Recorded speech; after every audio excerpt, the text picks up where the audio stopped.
Moskov. Oh. Man, what did BIGETRON retaliate with? Not only the Valentina very early on and a Chi-Chi to try and match that long trade in the EXP lane. A big factor though, Mirko, we were talking about it yesterday, was that against the Masha, Onyx didn't have a hero that can build that Wind of Nature to really stave off the initial huge chunk of burst that the Masha can provide. Now BIGETRON have a carry, and they have a lot of tools here to really stop the Masha from just going in undeterred. We have an NACD data here. Carry was the most picked hero in NACD Spring 2024 regular season. 35 picks, 50% win rate, or like 48.57. 14 picks on the blue side with 64% win rate. So pretty good on the blue side, but not so much on the red side. In this case though, there's still a lot of threat for the carry, especially a hero that doesn't really have a lot of range. Against a Luoyi, you have a lot of trouble to bypass. And oh man, look at that. Kaja, a debut for Poloski in this playoffs.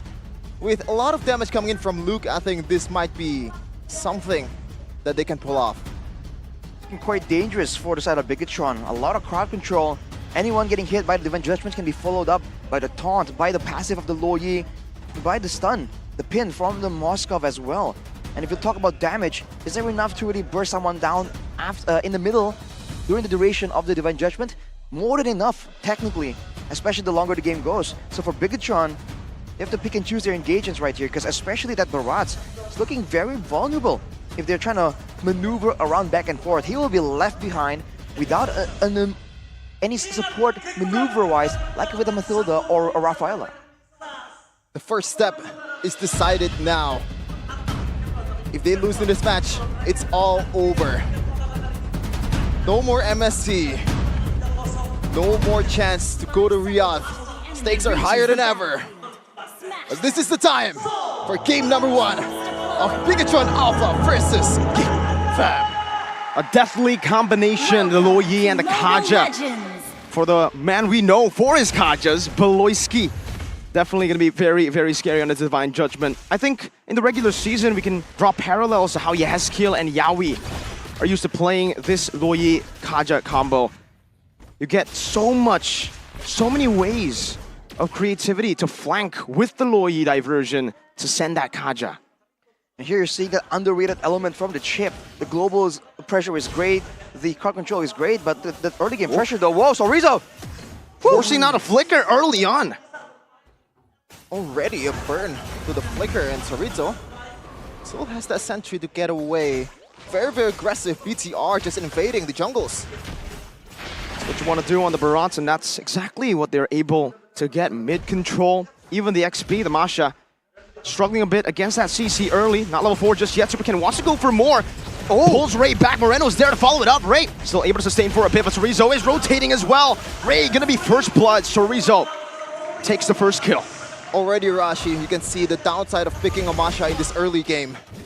Well, there's that, but there's also the spammable nature of the heroes of BIGETRON. I was talking earlier about this chip and how often he can just spam out this skill that does damage and shields himself as well. In that fight, you can see that everyone, including Superken, have just so much more spells available, so much shorter cooldowns compared to the members of GEEK Fam, and that's how they were able to just be forced, pull it away. Superken now trying to go for an invade. Ray, they're gonna be forced to try and go for something.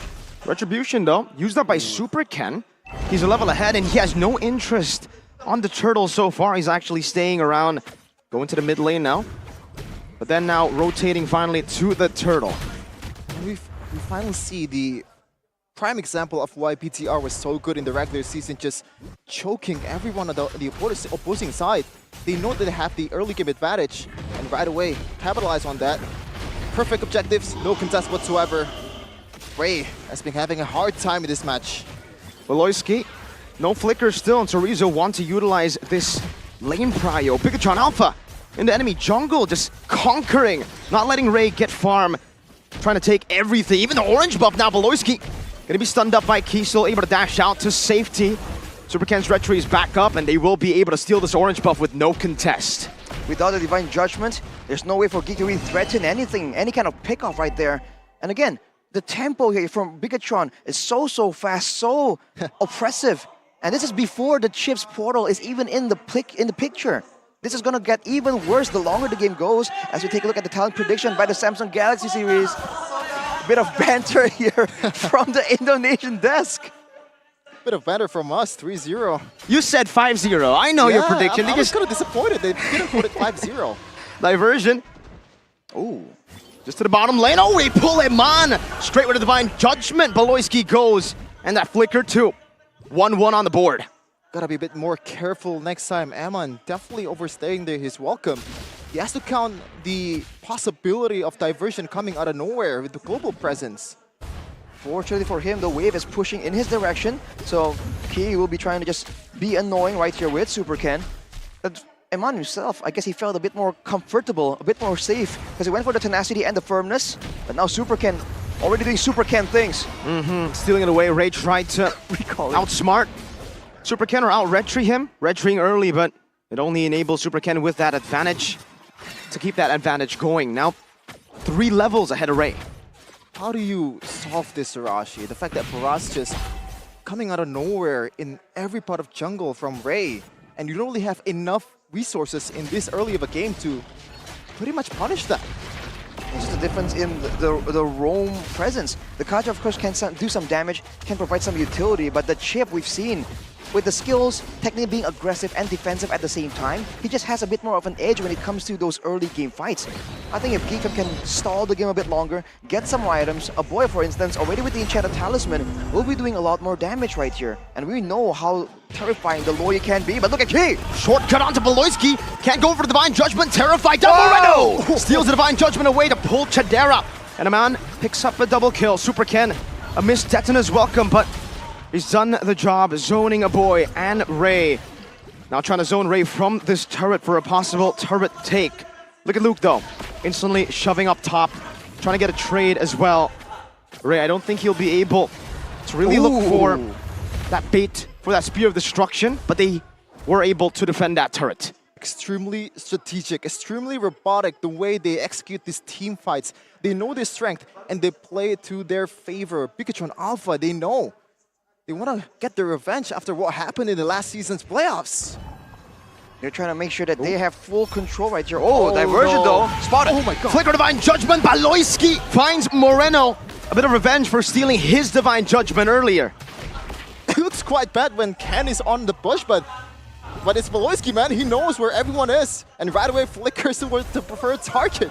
But look at the result though. It was a pick off by GEEK Fam, but they lose 2 turrets in the process. We talk about tempo, it's not only about fights, it's also about the lanes and how far and how fast they're pushing. The control is very much in the hands of BIGETRON, and you can see an inkling of what they're trying to do.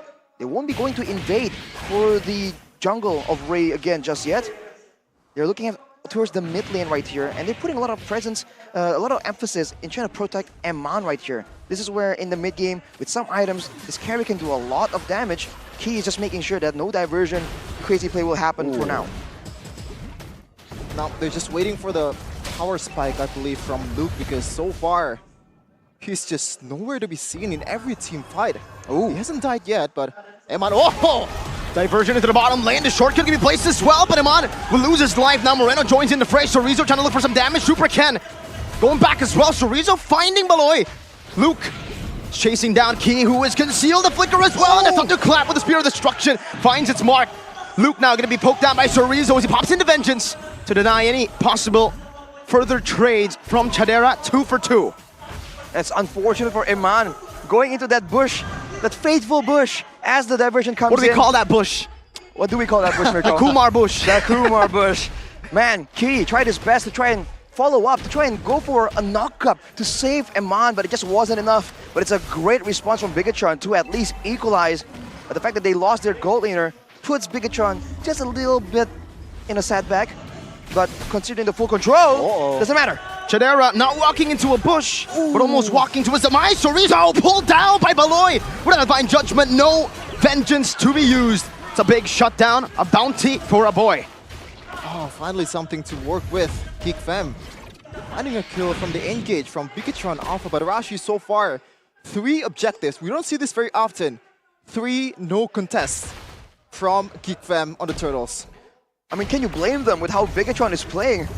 They can still do the same exact thing continuously until Chadera starts ramping up in damage, because he needs to be able to actually shred through Supercan. That's a very early winter truncheon from Moreno though, hinting at maybe an attempt at making a play. But for now, BIGETRON, they have to just be careful with their positioning and the formation, because the Supercan is in the front. Look at this, reading armor, along with the blade armor already. He can just stand there and tank up a lot of damage. Now, diversion though. Spotted out. Yep. A lot of respect for Luke and also Chadera. Boy still has that flicker. He did bait out the CC ult though. Yeah, 2 blade armors from BIGETRON Alpha, trying to counter those basic attacks coming in from GEEK VS. And also, I believe Eman is on his way towards Wind of Nature. It's gonna be harder for Chadera and Luke, especially if you're gonna go all in on these heroes. More wall to bypass, more wall to be jumped on. Meanwhile, Diversion. And the conceal Beloyski has the flicker, goes in! Winner truncheon by Moreno! And he flickers out to safety. Now it's gonna be key with the re-engage, but Ray stops him in his tracks. Meanwhile, the back. Luke jumping in with a thunderclap, Ray finding key. Death to this welcome, Eman versus the world with Supercan. Beloyski's still gonna be able to survive, and Ray finds an Appraiser's Wrath. Eman cannot deal with him, and it's a win for GEEK fam. It's a 3-4-1. a battle of isolation, Arashi. Luke just doing work in the backline. Meanwhile, Ken, he can't really do anything. He has no damage. He has no business to be there when there's no follow-up whatsoever. It was looking quite okay with Ken being backed up by Eman, but unfortunately, Eman trying to hit over the wall with a short range on the carry.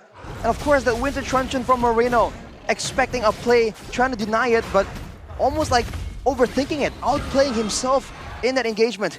With the Lord up though, immediately BIGETRON, they're the ones pulling the trigger, trying to initiate this Lord dance. GEEK fam, they spotted out though, and now this is the Lord dance that GEEK fam is just notorious for doing. In the back, there's a flank by Key. He gets suppressed. The Divine Judgment is used up, and now that's his welcome. Finding Ray. Eman picks it up. Now a 3-man stun as they get tied up as well, but Chadera is still free hitting. Meanwhile, Eman doing the same thing. Gets caught in the dispersion and the rotation. A boy cannot follow through. BIGETRON will be happy with that trade. A Lord, another diversion. Though Moreno steals the Divine Judgment, not able to use it. Gets zoned away, and it's GEEK fam who are on the chase. Finds a tier 1 in the mid lane. The hardest part of playing against a Luo Yi, you gotta stay on your toes for those diversion plays out of nowhere. This is the tough part about BIGETRON's composition right now. Earlier, they were able to just send Supercan in the front, let him tank everything, and let Key to be a lot more active around the map. Now with the Lords coming up, these objectives that can't be ignored, you're seeing that Supercan has to stay near the Lord, and Key is the one face checking. But now look at that, GEEK fam. Going on to Beloyski with a stun as well. No shortcut yet. A boy gets pulled back. No flicker right into Detina's mouth. Eman still able to kite back now. Luke with a thunderclap only onto Supercan. But the Divine Judgment used up as well, and Eman is still free hitting. GEEK fam forced back. The Lord still marching down in the bottom lane. BIGETRON Alpha now trying to get more value with that neutral objective. 3-item power spike for Chadera though. The fact that the Divine Judgment was available for Moreno and he wasn't able to use it says a lot, but now going for the turret still. BIGETRON trying to push the aggression, knowing that a boy won't be up, the main wave control tool. And now Beloyski's the one that gets pulled back by the Divine Judgment. Ray tries to stop that from happening. Chadera though, doing a good job at clearing and also dealing damage in the back. He spots out the diversion, but Eman still will be thunderclap. Luke with a flicker, and now one last scratch. Moreno running for the hills, trying to deal damage, pops in a winter truncheon, but gets recalled on and sliced down by Ray. Mai Shiranui popping off in MPL Indonesia Season 13.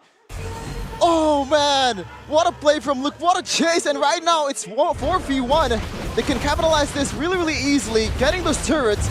But Arashi, I want to ask you, it was like 2k gold lead for BIGETRON Alpha. What do you think made GEEK fam so comfortable, so confident in that team fight? They want to go for it every time. The fact that there's no flank potential, there's no pickoff enabled by the chip, and the fact that they have a Luo Yi and a Moskov, that is a lot of damage. Let's take a look at the replay presented by our official tournament smartphone, the Samsung Galaxy series. It began with this play onto Beloyski, but it's a roamer. And in the meantime, look at Eman. He wasn't hit at all here. It's all residual damage from Chadera, and there comes the flank. We talked about flanking being a big portion of the success here. For BIGETRON, they're the ones being flanked instead. And having a carry, having Eman there, matching up against Luke on the Masha. We're seeing again that this Masha is so oppressive. He already has one BOD. We'll have to see if he really has the other. He went for the Malefic Roar even. He's trying to shred down everyone. It's not just the squishies, man. Even the tankier members like Super Ken were deleted earlier. Powerful Mai. Yep. Two big items. For sure. Massive items. Massive. Ogani would say intense items. Oh, it's a weird word to use. It's classic Gani. Okay, but right now, a trouble from BIGETRON Alpha's composition, especially, I think one of the most underrated part of Moskov is the fact that that penetration from the basic attack, that it's not really offered from Eman. He's like a one-target hero as a carry, and you get man-to-man by Mai? Like, what are you supposed to do at a time? It's tough, man. You have to rely on the Wind of Nature timing, but Jadera has a Wind of Nature as well. Cerezo's got to respect this. Beloy has the flicker, and is already posturing up. Meanwhile, Key in the bottom lane just trying to get that map pressure. They do have that still, technically. But Geek Fam can technically also parallel and mirror that map pressure play with a Spear of Destruction. And Loyi Key jumps in now with a shortcut place down as well. They go on to Ray, but Moreno is going to be caught under Clap used up, and Eman secures the Lord. Now Divine Judgment to lock Key down with BIGETRON Alpha. They still want to fight this. Key with Immortality Pop. Luke picks up the kill. The portal's still there. The diversion into the back line, and Cerezo's going to be melted down. But they're able to pick up the portal, and Eman is left alone, all alone in the mid lane. He has been isolated, and now Luke on the Masha assassinates him. Once again, the overextension, they definitely overstaying their welcome. They knew that Key he can't be safe. Why are they staying? They're just forced to do so, and Luke goes in immediately. So with one more HP bar, Moreno gets a Terrifier diversion as well. Geek Fam are dealing with the Lord, and this Lord advantage might as well be Geek Fam's. Extra gold, I'll take it. It's great for BIGETRON to take that Lord out of the picture. So now, during these precious seconds without a neutral objective that Geek Fam can just play around, this is where BIGETRON can be a bit creative. But without turrets left right now, technically, they're always wondering when that next diversion is gonna show up. Trying to go for some farm as of right now, but this is a big problem. It almost seems like Chidera on the Moskov is out damaging Eman. Not just in the AoE department, but even in the single target department.